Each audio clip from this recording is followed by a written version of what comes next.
Assalamualaikum warahmatullahi wabarakatuh. Perkenalkan, nama saya Azri Hapsarimo Sakinah. Saya dari kelas A9 STIE Gema Widya Bangsa dengan NIM 24253317. Dan juga salam hormat untuk dosen pengampu Bapak Asep. Saya di sini akan membawakan presentasi tentang definisi dan juga tipe-tipe ekonomi bisnis. Dan juga dalam pembahasannya ada tentang tujuan bisnis, pengertian dan arti bisnis, dan juga jenis-jenis bisnis, dan juga ada contoh bisnis. Dan juga kita akan masuk ke latar belakang bisnis. Latar belakang bisnis ialah suatu serangkaian usaha yang dilakukan oleh individu atau kelompok yang menawarkan barang dan jasa, tentunya untuk mendapatkan keuntungan atau laba. Arti bisnis juga bisa didefinisikan sebagai alat untuk menyediakan barang dan jasa guna untuk kelancaran perekonomian di masyarakat. Pengertian tersebut tertulis di dalam buku Pengantar Bisnis oleh Hadion Wijoyo DDK. Dalam arti luas, bisnis adalah aktivitas atau kegiatan yang biasanya untuk melengkapi keperluan masyarakat umum. Bisnis mempunyai 3 aspek, yaitu 1. Bisnis menghasilkan barang dan jasa.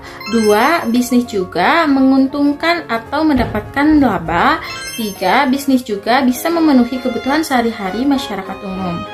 Dan juga kita akan masuk ke tujuan bisnis.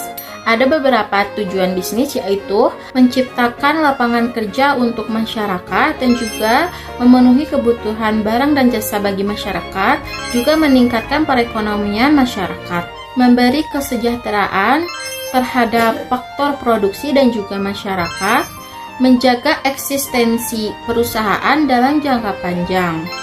Dan kita akan masuk ke dalam jenis-jenis bisnis. 1. Ialah bisnis agraris. Bisnis agraris termasuk yang paling banyak di Indonesia. Bisnis ini mencakup usaha sebagai berikut, yaitu pertanian, peternakan, perikanan, dan juga perkebunan. Yang kedua ialah bisnis industri. Bisnis industri ialah pengolahan barang dari bahan baku, lalu diolah menjadi barang setengah jadi hingga menghasilkan barang jadi. Bisnis sektor ini adalah untuk menghasilkan nilai tambah suatu barang atau produk. Kita masuk ke contoh usaha.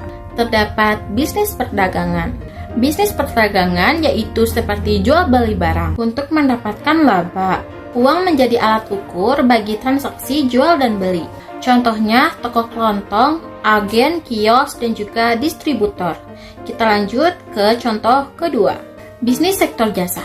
Bisnis sektor jasa ialah bisnis yang berada di bidang pelayanan jasa. Usaha ini biasanya usaha yang memberikan layanan kepada orang yang membutuhkannya, seperti layanan jasa hotel, akomodasi, dan juga layanan seperti bimbingan belajar, bimbingan les, seperti les renang atau les menyanyi, les bimbel, dan juga bimbingan jasa lainnya. Dan juga kita masuk yang ketiga ialah sektor pertambangan. Bisnis pertambangan itu sangat menguntungkan loh. Kenapa? Karena bisnis pertambangan ialah menyetorkan sejumlah uang negara yang sangat signifikan. Contohnya bebatuan, batu bara, minyak bumi, emas, dan juga galian perak lainnya.